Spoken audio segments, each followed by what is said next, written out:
Hello guys, this is Vishal Nagpure. So आज आपण बघणार आहे काही महत्त्वाचे मुद्दे डिपार्टमेंट पीच्या संदर्भातले. खूप दिवस झाले माझी भेट पण झाली नाही आणि या 15 ते 20 दिवसा गॅपमध्ये मी आपल्या महाराष्ट्र पोलीसच्या भरपूर साऱ्या विद्यार्थ्यांना जोडलेलो आहो आणि जे पण टेस्ट सिरीज असेल, मी काही तुम्हाला मोटिवेशन दिलं होतं किंवा जे मला वाटतं की तुमच्यासाठी काही करावं, काही चांगल्या गोष्टी असतात त्या गोष्टी आपण आधी केलेल्या आहेत.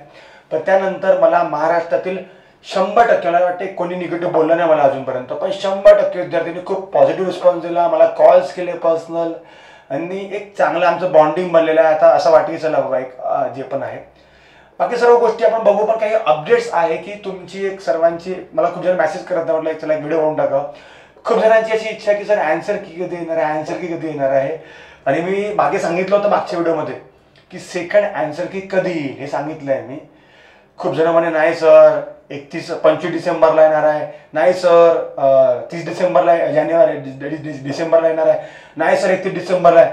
त्यांना म्हटलं तुम्हाला MPSC नाही माहिती, तुमचे स्कोर जरी जास्त असले तरी तुम्हाला इथल्या गोष्टी नाही माहिती MPSC आयोगाच्या काय आहे. नाही सर आम्हाला अध्यक्ष माहीत. त्या अध्यक्षांनी आणि त्या प्रक्रियेमध्ये वेगळा फरक असतो. तुम्ही त्यांना सांगितलं की ठीक आहे, काही कसं ते प्रत्येकाला उत्तर देणं चांगलं पण आहे. ठीक आहे, ओके बघू.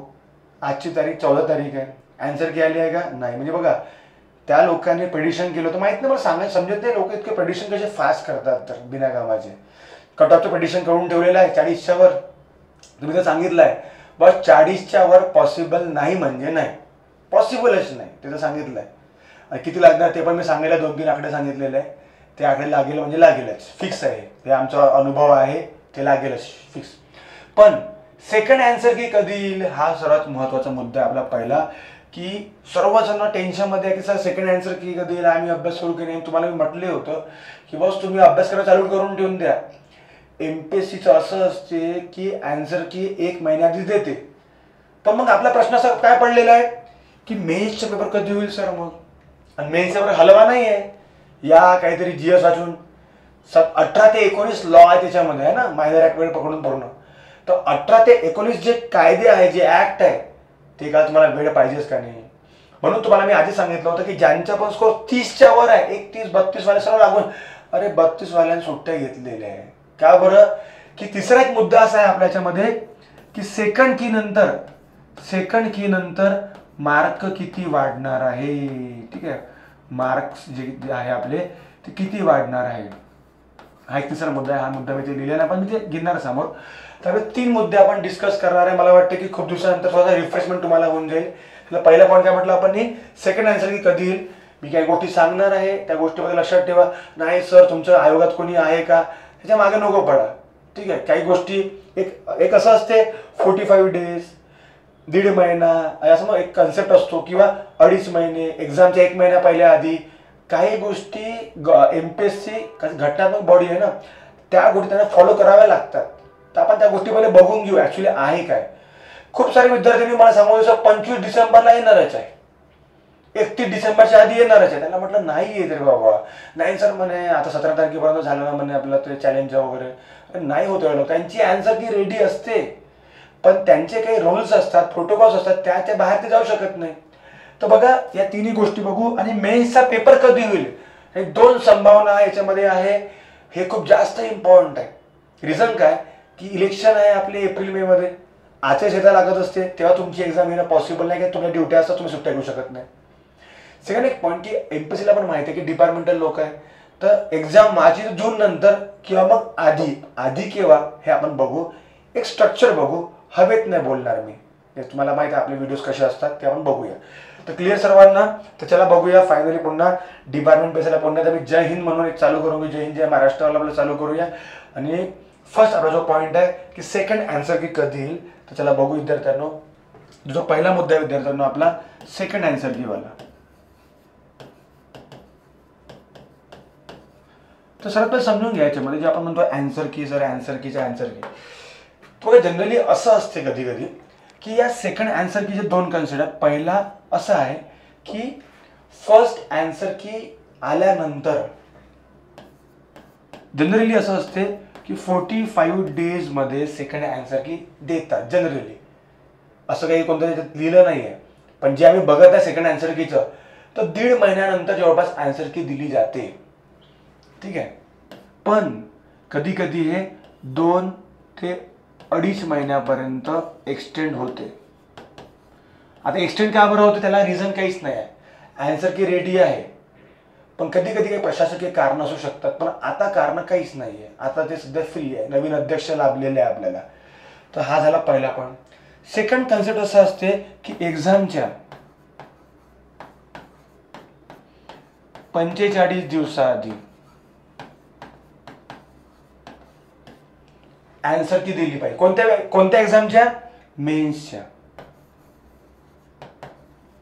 मेन्स एक्झामच्या 45 दिवसाआधी दिली पाहिजे कमीत कमी. आणि हा जो ड्युरेशन आहे जनरली हा ड्युरेशन नेहमी 2 ते 3 2 महिने, 2 ते 3 नाही म्हणू शकत आपण, 2 महिने बघू. ते 45 दिवस ठीक आहे. ठीक आहे,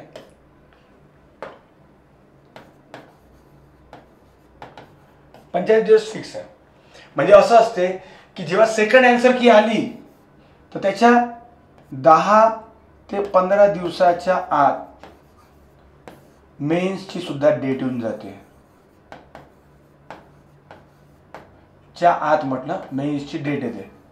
एक्झॅक्ट सांगेल तर एक्झॅक्ट सांगू शकत नाही ना, ते गावाला माहिती आहे. नाही तर हे MPSC बोलत असं होऊन जाईल फालतू, माझ्यावर कराल केस. 10 ते 15 दिवसाच्या आधी किंवा या दिवसामध्ये मेन्सची डेट येऊन जाते. तर बघा एक पंच बघा, सेकंड की तेव्हाच येईल, लक्षात ठेवा, सेकंड की तेव्हाच येईल जेव्हा यांनी मेन्सची डेट फिक्स केली असेल तरच. आता सर मेन्सची डेट का होऊन राहिलं करायसाठी? हे फसून येणार आहे बाबा. एप्रिल, तुम्हाला तर सांगायची गरज नाही, मे मध्ये इलेक्शन आहे, मे मध्ये रिझल्ट लागतो. मार्च मध्ये असते आचारसंहिता, मार्च मध्ये असते आपली आचारसंहिता राहील ना. तेव्हा पोलीसवाले काय करतात सांगायची गरज नाही आपल्याला. ते सुट्ट्या घेऊ शकतात का किंवा इलेक्शन कमिशन त्यांना अलाव करते का, है ना. कारण की तुम्ही बघत असाल की या ठिकाणी बघा मी काही गोष्टी लहान मॅनर सांगत आहे की election commission of India allow करत नाही कोणालाच. ठीक आहे, सुट्ट्यासाठी सुद्धा. तर मार्च मध्ये असते आचारसंहिता, एप्रिलमध्ये तुमची काय राहणार आहे, इलेक्शन राहणार आहे. आता MPSC ला हे डिसाईड करायचं आहे की जर समजा मी आज आन्सर की दिली तर तुम्हाला एक्झाम कधी घ्यायचं आहे, तुम्हाला मेन्सची डेट तेव्हाच द्यावी लागेल. ठीक आहे, म्हटलं मी की जर समजा सेकंड आन्सर की आली तर तेव्हा त्यांना रिझल्ट लावावा लागेल. किती दिवसात? तर निघाल पण समजून की 10 ते 15 दिवसात रिझल्ट पण लागून जाईल मेन्सचा आपला, प्रिलिमचा आपला जो पण आहे. जसं रिझल्ट लागला आपला 10-15 दिवसामध्ये तर मेन्सची डेट त्यांना सांगावी लागेल. हे नियम आहे. सेकंड आन्सर की आली आहे, रिझल्ट डेट आली असं होत नाही. म्हणजे दोन्ही गोष्टी एकसाथ येणार आहे. सेकंड आन्सर की पण आणि लगेचच 7 ते 10, पण पहा काही लोक तिथे म्हणेल नव्हतेच येणार आहे. 7 ते 10 दिवस वेट करायचं. ठीक आहे, तर या 10 दिवसामध्ये मेन्सची पण डेट येऊन जाईल. आणि तुम्ही डिपार्टमेंटला लवकर गोष्टी होतात. डिपार्टमेंटसाठी जास्त वेळ घेत नाही ते लोक. समजून घ्या. आता आपण एक जसं आता तुम्हाला सेकंड आन्सर की कधी देणार आहे ते एक माझा अनुभव आहे त्यानुसार एक डेडलाईन लक्षात ठेवायची तुम्ही. 31 जानेवारीच्या नंतर पॉसिबल नाही आहे. सेकंड आन्सर की 31 जानेवारीच्या आधीच येईल. पण जर समजा आली नाही तर तुमची एक्झाम येणार जूनमध्ये. हे माझी गॅरंटी आहे बॉस, तुम्हाला डायरेक्ट सांगत आहे. जर समजा आन्सर की 31 जानेवारीच्या आधी आली नाही तर MPSCच्या डोक्यात काय आहे की आपल्याला आन्सर की आता टाकून त्यांना डेट सांगू शकत नाही. का बरं? अजून सुद्धा इलेक्शनच्या डेटच हे झालंय. तर जोपर्यंत कसं आहे तुमच्या सोबतच या गोष्टी होणार आहे. राज्यसेवेची डेट सांगितली 28 एप्रिल. का बरं? की त्यांचं सर्व ठीक आहे, पण एप्रिल नंतर कोणती एक्झाम आहे का? नाही, डायरेक्ट मग जूनमध्ये, 16 जूनमध्ये. तर तुम्ही जूनमध्ये सापडाल. किती जून? 16ला आहे तर एक तर 9ला राहील. 7 तारखेमध्ये मला वाटतं म्हणजे मला असं वाटतं रिझल्ट वर काहीतरी इलेक्शन कमिशनचे येऊन जातील. 16 नंतर जो पण आपला 23 तारीख, तर 23 जून जे आहे बघा, मी तुम्हाला एक डिक्लेअर पण तुम्हाला सांगू शकतो की 23 जून जे आहे हे तुमची एक्झाम डेट राहील. केव्हा? जर 31 जानेवारीला आन्सर की आली नाही तर. म्हणजे याच्या जवळपास राहील, जवळपास काहीतरी राहील. बघू आपण ते आयोगचं कसं काय, गृह मंत्रालय काय म्हणते, आणि आपले DGP सर जे आपल्या अध्यक्ष ते काय म्हणतात. पण एक माझं जे प्रिडिक्शन आहे बघूया मी काय म्हटलं, 16 तारीख कंबाईनची राहील आणि 23 तारीख तुमची मेन्स राहील. किंवा जर 31 जानेवारीच्या आधी आन्सर की हे जनरली येऊ शकते. मी काय तुम्हाला म्हटलं 31 जानेवारीच्या आधी आन्सर की येऊ शकते, पण अजून सुद्धा इलेक्शन कमिशनच्या डिक्लेअर डेट झालेला नाहीये. त्या डेट झाल्याशिवाय एकदम या सर्व गोष्टी यांनी हालचाली करणं मला सुद्धा एक वाटीच्याला बरोबर जे पण आहे. ठीक आहे, समजलं सर्वांना. तर बघा खूप साऱ्या गोष्टी फसून आहे. का बरं? की तुम्ही डिपार्टमेंटचे लोक, तुम्ही ऑलरेडी पोस्ट होल्डर आहात, तुम्हाला ड्युट्या करायच्या आहे. आणि जर समजा तुम्हाला ड्युट्या करायच्या आहे तर तुम्हाला त्या गोष्टी पहिले द्याव्या लागेल ना. तुमच्यासाठी एक्झाम नंतर दिले जाते, तुम्हाला माहिती आहे. तर अशा याच्यामध्ये आयोगाच्या या गोष्टीचं डिस्कशन पूर्णपणे चालू आहे, लक्षात ठेवा. आतमध्ये याच वीकमध्ये काही मिटिंग झाल्या, त्यात काहीतरी इश्यू डिस्कस झालेले आहे. कोणते पण इश्यू असतात त्या गोष्टी मी तर बोलत नाही, कारण की त्या गोष्टी सांगणं चांगलं नाही. MPSC मध्ये 5 ते 6 इश्यूज सध्या ज्या पण होते त्या गोष्टी डिस्कशन झालेल्या किंवा ज्या पण असतील. तर आपल्याला या सुद्धा गोष्टी बघायच्या की सेकंड आन्सर की संदर्भात जास्त टेन्शन घ्यायची गरज नाही आहे. डोक्यात काय ठेवायचं तुम्हाला, 31 जानेवारीच्या आधी आन्सर की येणार आहे. पण जर 31च्या आधी आन्सर की आली नाही तर तुमची एक्झाम डायरेक्ट जूनमध्ये जाणार आहे. हा, मग सेकंड आन्सर की तुम्हाला सांगतो केव्हा येणार आहे. मग तुम्ही सेकंड आन्सर की येईल फेब्रुवारीमध्ये किंवा मार्चच्या जवळपास लेट येणार आन्सर की. मग आता ज्या व्यक्तीने अभ्यास केला नाहीये, 32 मार्क, 33 मार्क, 35 मार्क, 36 मार्क, तो व्यक्ती आधी गरम मध्ये असतो अभ्यास करताना, की ज्याचा 55 स्कोर आहे तो गरम मध्ये असतो. नंतर डेट माहीत नसल्यानंतर तो कसं करतो, आपला ते थोडंसं फॉल होऊन येतो अभ्यासामध्ये. असं नको व्हायला. अभ्यास करत असताना आपला जो व्यक्ती कंटिन्यू, आणि बघा जेवढा लेट आहे असं डोक्यात नको टाका की लेट आहे तर अभ्यास होऊन जाईल. लेट आहे तर तुम्ही जॉबवर आहे, तुम्हाला खरंच तेवढं सुट्ट्या देणार आहे का? जेवढा लवकर एक्झाम होते 3 महिने तेवढं चांगलं आहे, जेवढं लेट होईल तेवढं चांगलं नाही आहे. पण इलेक्शन असल्यामुळे या गोष्टी 100% होणार आहे. जागा कमी आहे का? जागा एवढ्या साऱ्या आहे. बघा बरं किती प्रोपोगंडे चालू आहे जागेसाठी, जागा मिळवायसाठी, 2 स्टारसाठी काय काय चालू आहे बघितलं आपण महाराष्ट्रात. या सर्व गोष्टी डिस्कस केलेल्या आहे मी. समजलं सर्वांना. पहिला पॉईंट समजला की आपला पहिला पॉईंट काय होता विद्यार्थ्यांनो, की सेकंड आन्सर की कधी येईल मला वाटते क्लिअर आहे. सेकंड पॉईंट काय होता, मेन्सचा पेपर कधी होईल. तर या दोन्ही पण मला वाटते या ठिकाणी नियर अबाउट माहिती काहीतरी डिस्कस केलेलं आहे की जर अच्छा मला 2 गोष्टी सांगायच्या. हा झाला पहिला पॉईंट. काय आपण असं बघू, आन्सर की संदर्भात बघू थोडंसं आपण, की समजून घ्या हे आन्सर की आहे आपले. जर समजून घ्या हे जे आन्सर की आहे, फर्स्ट कन्सेप्ट असा आहे याच्यामध्ये की 31 जानेवारीच्या आधी आन्सर की समजून घ्या आली आणि 31 जानेवारी नंतर जर समजून घ्या आन्सर की आली, तर आपल्याला बघायचं आहे या दोन्ही याच्यामध्ये आपल्याला काय करायचं आहे. तर फर्स्ट पॉईंट आहे याच्यामध्ये की याच्यात आपल्या 31 जानेवारीच्या आधी जर आन्सर की आली तर तुमचा पेपर फिक्स आहे बॉस, मार्चमध्ये फिक्स आहे. डेट मी सांगत नाही, तुम्ही समजून घ्यायचं. 15 तारखेच्या आधी राहील काहीतरी, 15-8 जे पण राहील, जे पण संडे तुमचा राहील. आणि 31 जानेवारी नंतर जर आली तर तुम्हाला मी सांगितलं जूनमध्ये राहील.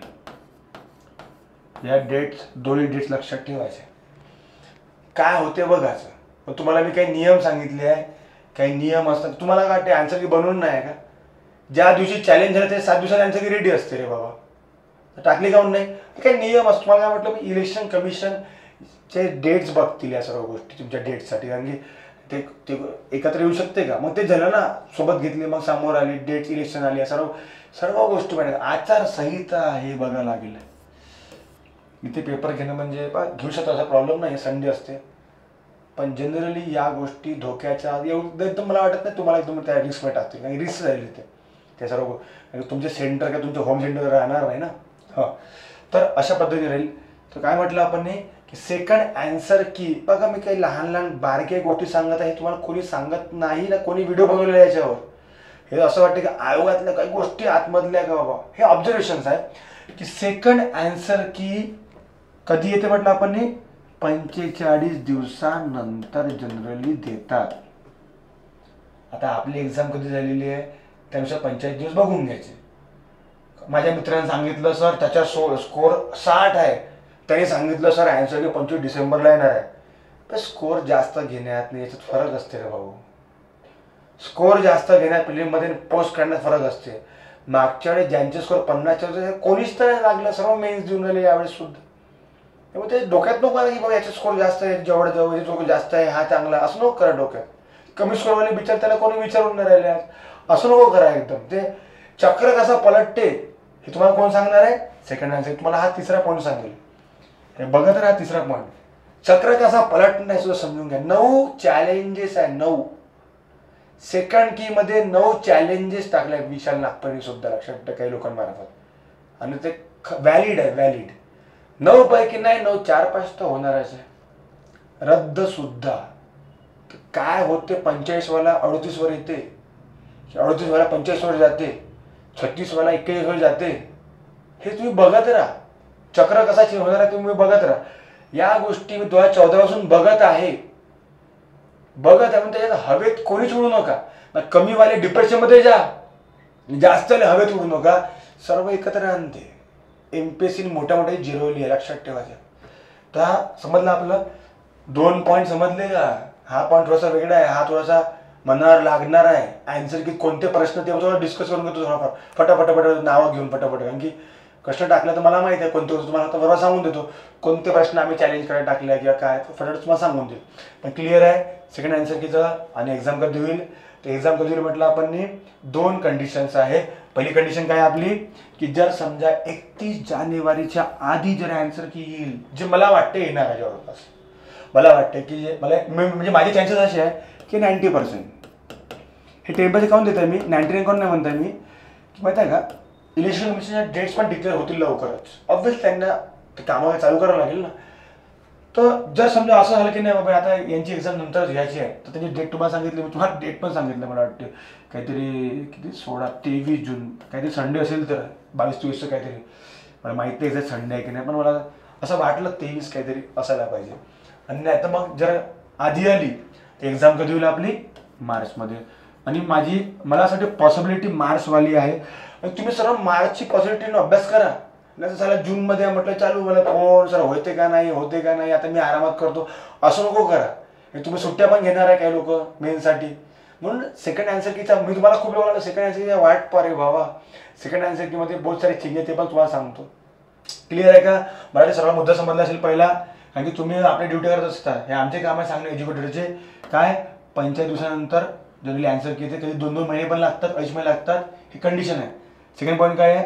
एक्झामच्या मेन्स एक्झामच्या 45 दिवस आधी देतात. म्हणजे त्यांच्या डोक्यामध्ये काय 2 गोष्टी त्या डोक्यामध्ये आहे. 2 गोष्टी कोणत्या की यांची मेन्सची डेट फिक्स आहे कोणती? जून. तुम्हाला मार्च एप्रिलमध्ये तुम्हाला आन्सर की देतील. आन्सर की देऊ शकते, प्रॉब्लेम नाही, ते चेकच करायचं आहे. किंवा पहिला पॉईंट काय आहे 45 दिवसानंतर देतील, जे आता डेडलाईन या 15 दिवसात तुम्हाला दिसून येईल काहीतरी.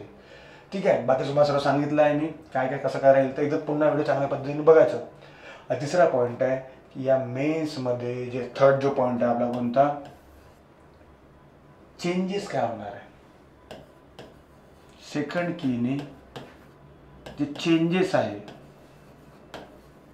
चेंजेस मार्क जे आहे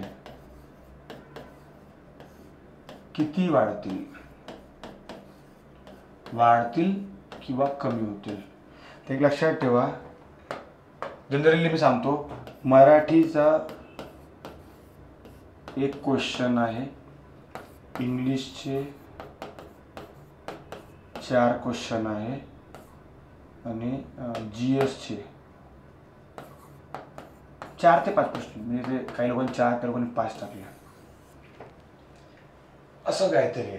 याच्यामध्ये एक तर सजेशनचा आहे, क्लॉजचा आहे. ठीक आहे. त्यानंतर 2 पॅसेजचे प्रश्न आहे. पॅसेज CBSE जसं तसं आहे. ज्या लोकांनी 3-3 मार्क त्याचे चुकू शकतो दोन्ही, त्याचे खाली येऊन जातील. म्हणजे जे 2 मार्क वाढले, 2.5 मार्क वाढले ते मायनस होऊन जाईल, -50. हे लक्षात ठेवा.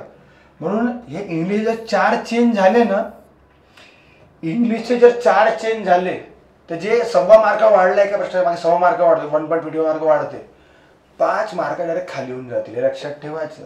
हे लक्षात ठेवायचं. डायरेक्ट -5. रिझन काय की ज्यांचे स्कोर जास्त आलेले त्याच्यामधून सर्वांना म्हणत नाही मी सर्वांना बोलत नाही, तरी मॅक्झिमम लोक अभ्यास करतात. पण मॅक्झिमम विद्यार्थ्यांनी 3ची लाईन मारल्या, 3ची लाईन. आणि जर समजा त्याच्यात 3 जर हे असेल ना फसून तर प्रॉब्लेम जाईल बॉस. डायरेक्ट -5 येतील. 42 वाला डायरेक्ट -37. म्हणून तुक्के चालत नाही. आणि चेंजेस आहेत बॉस, 4 चेंजेस सुद्धा मी टाकलेले आहे त्याच्यामध्ये, 2 पॅसेजचे आणि 2 हे जे आहेत. आणि ज्यांनी अभ्यास केला प्रॉपर फ्रेज वगैरे माहीत आहे त्यांचे मार्क वाढणारच आहे ना. त्यांचे मार्क किती वाढेल?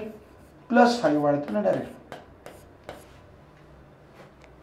तर या गोष्टी होणार आहे. तर +5 होते -5 होते हे सुद्धा बघायचं आहे. कधी? सेकंड की नंतर. सेकंड कीची तुम्हाला मी सांगितलं की मी तुम्हाला इथे मागे सांगितलं होतं STI मध्ये एका विद्यार्थी स्कोर 42 होतं, तो डायरेक्ट 29 वर आला. रिझन काय? 16 चेंजेस झाले होते. आणि असं नाही की 9 चेंजेस होत नाही, असं नाही आहे. असं नाही आहे की 9 वयाचे एवढे चेंजेस करत नाही. मी STI तुम्ही बघा 2014 याच्यामध्ये बघा 32 जो कट ऑफ लागला होता. MPSC STI टफेस्ट पेपर आहे, टफेस्ट पेपर. STI सर्वांना माहिती आहे, ते वेळा होतं सेपरेट. 32 मार्क कट ऑफ आहे फक्त, 32 मार्क कट ऑफ. काऊन? पेपरची लेवल टफ होती. पण फर्स्ट की मध्ये मार्क खूप होते पोरांना. सेकंड की मध्ये त्यांनी 16 चेंजेस केले, 16 चेंजेस. या 16 चेंजेस मध्ये त्यांनी मला वाटतं 6 ते 7, मला एक्झॅक्ट माहित नाही, त्यांनी रद्द केले प्रश्न. इथे 1-2 रद्दवाले प्रश्न आहे. पानझडी वने, काटेरी वने आहे ना, आहे का तो प्रश्न टाकलेला आहे.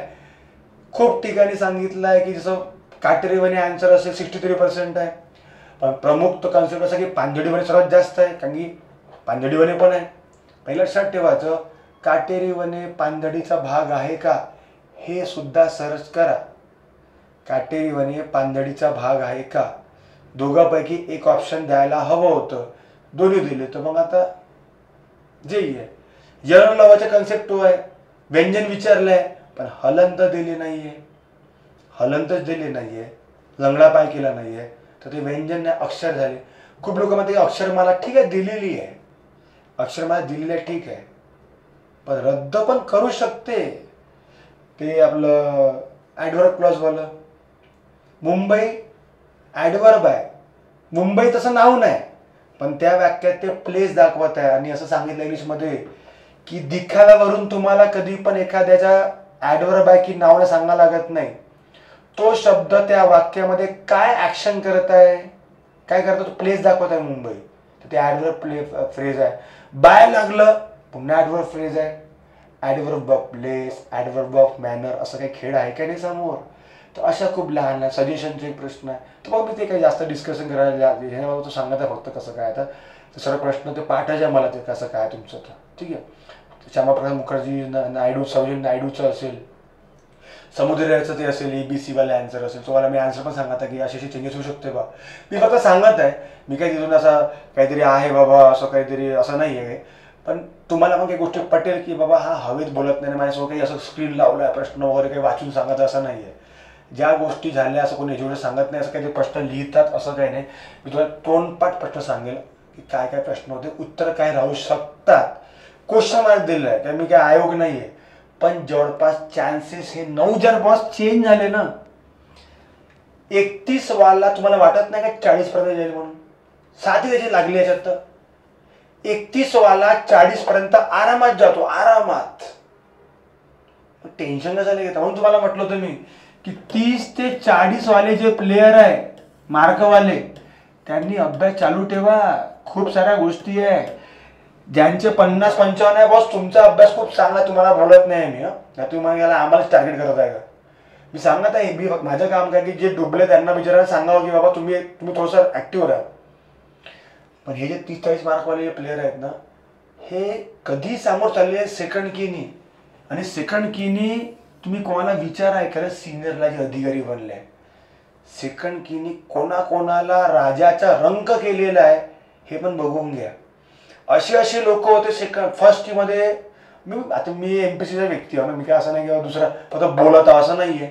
माझी एज जर तुम्ही बघाल तर माझ्या अटेम्प्ट खूप सारे आहे. मी पहिल्या अटेम्प्टमध्ये PSI STI फॉरेस्ट क्लासहून काढलेले आहे प्रिलिम्स. तर मी बघितलं आहे. मी काय बघितलं नाही का, मी पुण्याला होतो, मी नागपूरवर लेक्चर घेता आज, मी पुण्याला बघितलं 2 वर्ष. कसे व्यक्ती एक फर्स्ट की नंतर हायवर असतात, सेकंड की मध्ये तोंड दाखवत नाही आपला. काहून? नो चेंजेस, रद्द. बोलू आपण याच्यावर पण समोर. खूप जण मला म्हणत होते, मला ज्याचा स्कोर जास्त होता काहीतरी 48 कधी स्कोर होता, सर असं कधी होते का नो चेंजेस. त्याला म्हटलं भाऊ मी जे एसट्या पास केली आहे ना त्यात 16 चेंजेस होते, 16 चेंजेस, त्यात 7-8 रद्द, बाकीचे. आज सुद्धा एमपीएससी राज्यात 40 चेंजेस असतात, म्हणजे मेन्सचे प्रश्न आहेत जे 600 प्रश्न असतात, आहेच ना. त्याच्यामुळे असं नको समजून घ्या तुम्ही. तुम्ही कसं ड्युटीवर असतात, या गोष्टी तुम्हाला मी सांगत आहे, बारकाई काय गोष्टी असतात. तर त्यामुळे ज्यांचे स्कोर तिथे अरे चालू दे, सेकंड की नको बा काय आहे. तुम्हाला मी सांगितलं, जर समजा 31च्या आधी आली तर मार्चमध्ये एक्झाम आहे, फिक्स आहे, डेट पण सांगून येईल लवकरच. पण जे समजा जूनचं तुम्हाला मी सांगितलं किंवा मला असं वाटतं जूनमध्ये होऊ शकते, प्रोबॅबिलिटी आहे 10%, पण 31च्या आधी आन्सर की आली नाही तर 100% जूनमध्येच एक्झाम आहे. 23 तारीख पण जवळपास चान्सेस राहू शकते, त्याच्या आधी एक असेल संडे तोवाला किंवा 23 तारीख असं काहीतरी ते घेतील. पण ते डिक्लेअर केव्हा केलं जाईल, जे इलेक्शन कमिशन डेट राहील तेव्हा. तुम्हाला मी ते सांगितलं की सेकंड की इम्पॉर्टंट का बरं असते की तेव्हा तुम्हाला डेट पण सांगायला लागते ना, मग सेकंड की देताना थोडा विचार करून डेट दिली जाते. क्लिअर आहे का? तर या सर्व गोष्टी आहे. आपला पहिला मुद्दा समजला सर्वांना. आय होप सर्वजण अभ्यास करत आहे. मी तुम्हाला पुन्हा एकदा सल्यूट करतो. आपले जे मेन्सचे जे विद्यार्थी आहे ज्यांनी राज्यसेवा इंटरव्ह्यू दिलेला आहे आज, 11 जानेवारीचा इंटरव्ह्यू होता. आमचं बोलणं पण झालं काही गोष्टी संदर्भात, पण एक त्यांना हॅट्सऑफसुद्धा आहे की तुम्ही ड्युटी करून मुलं बाळा सांभाळून, मुलं बाळाला त्यांनी सांगितलं मला की सर मी मुलाला टाईम देऊ शकलो नाही. बरोबर, कसंच येणार आहे ना. एवढा तुम्ही जर एवढ्या लेवलवर तुम्ही गॅजेटेड ऑफिसर बघायला चालले, पॅनलनी त्यांना खूप चांगलं पॅनलनी पण त्यांना, तिथे एक मॅडम होत्या, त्यांनी पण त्यांना म्हटलं की बाबा आम्हाला सुद्धा खूप गर्व आहे की एक डिपार्टमेंटचा व्यक्ती, साधा कर्मचारी एवढ्या लेवलवर गेलेला आहे. खूप मोठं नाव आहे सर तुमचं. लवकरात लवकर मला वाटतं की तुम्हाला सक्सेससुद्धा मिळो. पण पास होणे माझ्यावर मॅटर करत नाही. मेन गोष्ट आहे की आपण त्या अचिव्हमेंट जात आहो का, आपण कोणत्या कंडिशनमध्ये जात आहो. मी तुम्हाला सांगतो, मी कधी पण तुम्हाला माहिती आहे का, मी तुम्हाला खूप जण म्हणतात की सर बाकीचे लोक फोन उचलतात, तुम्ही पहिल्याच उचलता. बघा मी खाली पिली नाही आहो, पण मी डिपार्टमेंटच्या प्रत्येक विद्यार्थ्याचे फोन पहिल्याच उचललेले आहे. कधी कधी प्रॉब्लेम असते, ठीक आहे, लेक्चरमध्ये असल्याने मी त्या सांगतो लेक्चरमध्ये. पण बाकीच्यापेक्षा हे जे नवीन पोरं आहेत त्यांना मी तेवढं व्हॅल्यू देणार नाही. रिझन काय की ह्याच्यात टाईम खूप आहे. यांना मी स्वतः टाइमटेबल बनवून देतो पूर्ण. तुम्हाला खरंच टाईम, तुम्ही कशाचा टाईम करून मला फोन करता विचार, तर माझं सुद्धा काम असते की तुम्हाला तेवढा वेळ काय, मी काही एवढं काही हे नाही आहे की बाबा मी एवढं हे असलं पाहिजे, आणि ते नसलं पाहिजे तेवढं ॲटिट्यूड वगैरे काहीतरी. तर आय होप सरांचा अभ्यास चालू आहे, आणि या अभ्यासामध्ये मी एक तुम्हाला माझी एक नेहमी असतं माझं एक शब्द, एक वाक्य आहे काहीतरी, ते वाक्य तुम्हाला सुद्धा आवडेल. ते वाक्य असं आहे की जिंदगी में इतना तो संघर्ष कर लेना चाहिए, जिंदगी में इतना तो संघर्ष कर लेना चाहिए कि अपने बच्चों का आत्मविश्वास बढ़ाने के लिए हमें दूसरों का एग्जाम्पल ना देना पड़े. अपने बच्चों का आत्मविश्वास बढ़ाने के लिए दूसरों का एग्जाम्पल ना देना पड़े. हां ते बा कसे आहे, ते बा कसे आहे, ते बा कसे आहे, तुला तसं बनायचं आहे, तुला माझ्यासारखं बनायचं आहे. आणि आपण जे बघतो डिपार्टमेंट आहे, ते डिपार्टमेंटला मध्ये काउंट लागू होतं. तुम्हाला 2014 पासून ह्या गोष्टी मी टाकून ठेवला, हा माझा याची व्हिडिओ सुद्धा आहे. डिपार्टमेंटला काउंट लागू होणार आहे की 90% मॅरिड आहे, मुलं बाळा आहे, तर आपल्या मुलं बाळासाठी सुद्धा करा. आपल्या मुलं बाळाला सांगा, ते व्यक्ती सांगेलच इंटरव्ह्यूवाले की कर्मचारी असल्यावर इंटरव्ह्यू राज्यसेवा दिलेला आहे बॉस, तुझा बाप काही कमी नाही आहे, तुझा बाप कमी आहे लक्षात ठेवा. बस हे सांगायचं आहे. नाही तुला विराट कोहलीसारखं बनायचं आहे, तुला याच्यासारखं बनायचं आहे, ते लेजंड आहे, ठीक आहे, ते लेजंड आहे, त्यांना तिथं आहेच, पण तुझ्या बापाने काय केलं आहे हे सांगण्यासाठी सुद्धा दम लागते. आणि तो तेच आता एक एक्झाम्पल मी असं म्हणत नाही की बाबा एक ऑटोवाला आहे की रिक्षावाला आहे, ठीक आहे, त्यांनी सुद्धा मेहनत केलेली आहे, ठीक आहे, प्रत्येकाचा एक सिस्टीम आहे, ते आहे ना, सायकल आहे, त्यांनी सुद्धा मेहनत केली आहे. पण आपल्याला सर्व भेटलेलं आहे ना, तर आपलं काम काय की आता आपला मुलं बाळा आपल्याच्या वर असले पाहिजे. म्हणजे ते कसे, त्याला कोणते एक्झाम्पल द्याल, स्वतःचं एक्झाम्पल द्या की बॉस कट ऑफ जो लागला होता 34 असेल, ते जे पण असेल, कट ऑफ वर होतो, सेकंड की नंतर काही स्कोर वाढला, आज 2 स्टार लावणं तुझा भाव. बस हे सांगा, तर यार वेगळी मजा आहे. आयुष्यामध्ये मुलं बाळा किती इम्पॉर्टंट आहे हे तुम्हाला सांगायची गरज नाही आहे. आपण कोणासाठी करत आहोत, त्या काही लोकांसाठी, त्यातले आपली वाईफ असेल, आपल्या आईवडील असेल, आपले मुलं बाळा, सर्वात जास्त मुलं बाळा आपले सर्वात जास्त इम्पॉर्टंट असते, आणि ते आपलं अंश आहे. त्याच्यासाठी सुद्धा तुम्ही करू शकता, या गोष्टी करतोच आपण. बस ते तुम्हाला असं वाटलं की बाबा त्यांच्यासाठी संघर्ष करा, आणि त्यांना एक्झाम्पल स्वतःचे द्या, ना की तो तसा करते, तो तसा करते म्हणून. बस आयुष्याचं सॅटिस्फॅक्शन याला म्हणतात. आणि मला सर तुम्ही जॉईन काऊन करत नाही, म्हणजे मी सॅटिस्फाय व्हावं. किंग मेकर आहो सध्या तरी मी, तुम्हाला सध्या त्या लाईनमध्ये आवडेल. हां, डिपार्टमेंट मी कधी पण येऊन जाऊन तुम्हाला सांगितलं मागे, माझा अभ्यास मी 11 विषय शिकवतो, फॅकल्टी एक पण लावली नाही, गरज नाही 7 वर्षापासून. कधी पण मी मला वाटलं की मला यायचं तर येऊन जाईल फटकन. सध्या मी सध्या खुश आहे याच्यामध्ये. तर आय होप सर्व समजलं असेल काय आहे. तर काही असेल काही प्रॉब्लेम असेल तर नंबर सर्वांकडे आहेच, माझा पण तरी नंबर घेऊन काही प्रॉब्लेम असेल तर मला विचारून घ्या सर्वांनी. 8208450839. काही इश्यू असेल तर मला सांगा, काही प्रॉब्लेम असेल काही सांगा. बाकी काही गोष्टीबद्दल मी डिस्कस कर रेशो संदर्भात बोलणार नाही. त्या सर्व गोष्टी बघू, मी आयोगाची वाट पाहता आयोग काय सांगणार आहे म्हणून. सर्व गोष्टी पॉझिटिव्ह, सर्व गोष्टी तुमच्यासाठी पॉझिटिव्ह आहेत. पण त्या संदर्भात मला बोलू नका, मी बोलणार आहे त्या संदर्भात. सेकंड एक पॉईंट आहे की आन्सर घेणार तुम्हाला सांगितलेलं आहे, चुपचाप आपला अभ्यास करा. काय आहे तर खूप लोकांनी मला खूप पदव्या देऊन ठेवल्या चांगल्या. बाबा एवढा मोठा नाही आहे मी, लक्षात ठेवायचं. देवमाणूसपासून खूप साऱ्या मला खूप चालू आहे किंवा तुमच्यामुळे आम्ही अभ्यास करताय. तुम्ही डिझर्विंग कॅन्डिडेट आहात. तुम्हाला काय म्हणतो, तुम्हाला आमच्यासाठी नाही, तुम्हाला तुमच्या मुलाबाळाला तुमचे एक्झाम्पल द्यायचे आहे की तुम्ही कशा पद्धतीने अभ्यास केलेला आहे ड्युटीवर राहून. 24 तास ड्युट्या करून तुम्ही कशा पद्धतीने अभ्यास करता. आता इलेक्शन होतं, या सर्व गोष्टी होत्या, आता समोर पुन्हा इलेक्शन राहणार आहे. या सर्व मेंटली टॉर्चर, मेंटली हॅरॅसमेंट याच्यात तुम्ही कसा अभ्यास करता, मुलाबाळाला सांगा, मला नाही. बस हे जिद्द ठेवा सर्वांमध्ये. हे जिद्द असली पाहिजे प्रत्येकामध्ये, तुम्हाला मी सांगतो. हे जिद्द राहील तर 100% प्रत्येक जो डिपार्टमेंटचा व्यक्ती आहे ना, तो टेन्शनच्या फ्री राहील. मुलं बाळा पाला बघितल्यानंतर आपल्याला फ्रेशनेस रिफ्रेशमेंट जे येते ते रिफ्रेश 2 स्टार आल्यावर येणार आहे लवकरच, लक्षात ठेवायचं. ठीक आहे. जय हिंद, जय महाराष्ट्र. थँक्यू.